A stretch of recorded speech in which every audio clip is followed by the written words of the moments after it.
Баршаңызға қайырлы күн, есімім Гүлім. Бүгін сіздермен осындай өте дәмді болып шығатын қытырлақ, тәтті ши бауырсақтардың рецептісімен бөлісемін. Бұл рецепт дүкендегі күнделікті алып жүрген тәтті бауырсақ печеньясынан ешқандай айырмашылығы жоқ, есесіне өте дәмді болып шығады. Ең алдымен ерітілген сары майымызды таза ыдысқа құйып аламыз. Оның үстіне 2 тал жұмыртқамызды қосып, оған кішкене тұз және қантты салып, барлығын жақсылап венчикпенен бір-бірімен біріккенше араластырамыз. Қажетті ингредиенттер мен олардың мөлшерін видеоның соңында описание бөліміне жазамын. Видеоның астында еще деген батырманы бассаңыздар, сол жерде толық рецепт жазылады. Барлығын араластырып болғаннан кейін оған електен өткізілген ұнымызды қосамыз.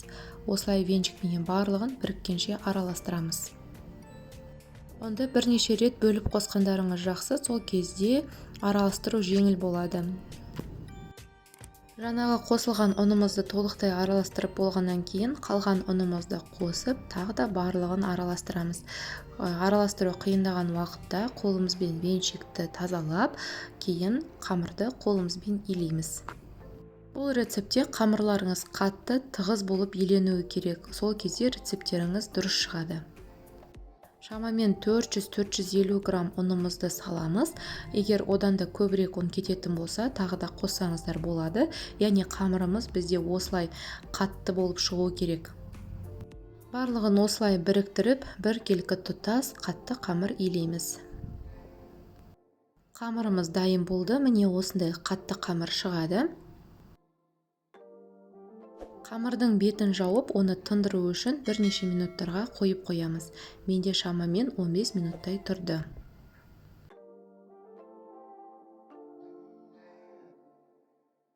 Тынған қамырдың бетін ашып, оны жаюға дайындаймыз. Қамырды оқтауменен жаямыз. Егер қамыр оқтауларыңызға жабысып жатқан болса, міндетті түрде кішкене ұннан сеуіп жайсаңыздар болады. Яғни қамырларымыз жабыспай біркелкі болып шығу керек. Онды көбірек салудан қорықпаңыздар. Онды көп салсаңыздар ештеңке етпейді. Бастысы біздің қамырымызды біркелкі әдемі етіп жайып алуымыз керек.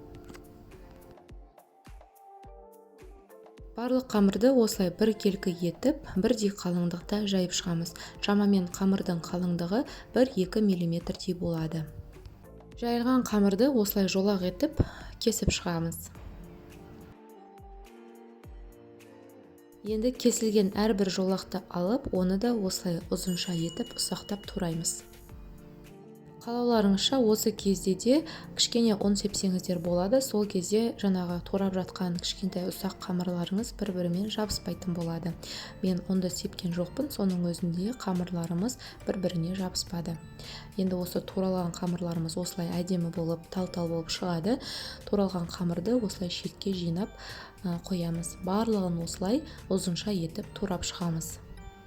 Егер сіздер басқа формада дайындағыларыңыз келсе, онда әртүрлі өздеріңіздің қалауларыңызға байланысты кессеңіздер болады. Мен осылай ұзынша етіп кескенді ұнатамын, сол себептен барлығын осылай ұзынша етіп кесіп алдым. Мінсіз болып шыққан ши бауырсағымыз осындай болу керек, яғни қамырымыз өте тығыз болғаны жақсы. Бұл рецепт дүкендегі ши бауырсақ печеньясынан айырмашылығы жоқ, тіпті одан да дәмді болып шығатынына сіздерге сенімменен айта аламын.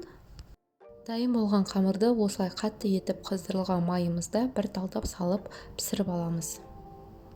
Майымыз міндетті түрде қатты қызған болуы керек. Егер майларыңыз қызбай қалатын болса, салынған қамырларыңыз бір-бірімен жабысып, дұрыс шықпай қалуы мүмкін. Сол себептен майларыңызды қатты етіп қыздырып аламыз. Үнемі осылай араластырып тұрамыз. Қатты болып күйіп кетпеуі керек. Қуырылған жаңағы тәтті бауырсақтарымызды осылай какпірменен сүзіп аламыз.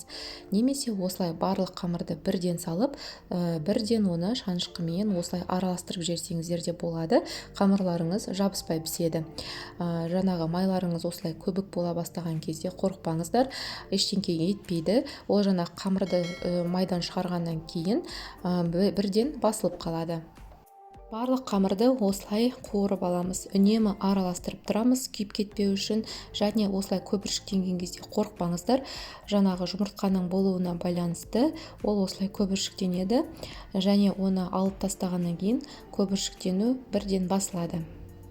Бастысы қамырды қуырып жатқан кезде оны міндетті түрде үнемі араластырып тұру қажет. Міне біздің әдемі, дәмді болып шыққан тәтті ши бауырсақтарымыз осымен дайын. Өте керемет дәмді болып шығады, өте жеңіл жасалады. Мұндай рецепті сіздер басқа жерден таппайсыздар, себебі бұл рецепт менің авторлық рецепттарымның бірі. Сол себептен міндетті түрде сіздер дәл осы рецептпен дайындап, дәмін көрсеңіздер екен деймін. Өте керемет болып шығатынына сіздерге 100% кепілдік бере аламын, және сіздерге ұнайтынына сенімдімін. Авторлық рецепттердің бірі болғаннан кейін бұл сіздерге үйреніп алса екен деген ниетпен берілген тегін мастер-класстардың бірі деп есептесеңіздер болады. Сіздермен бірге болған гүлім. Видеоны соңына дейін қарап, маған қолдау көрсеткендеріңізге алғыс білдіремін.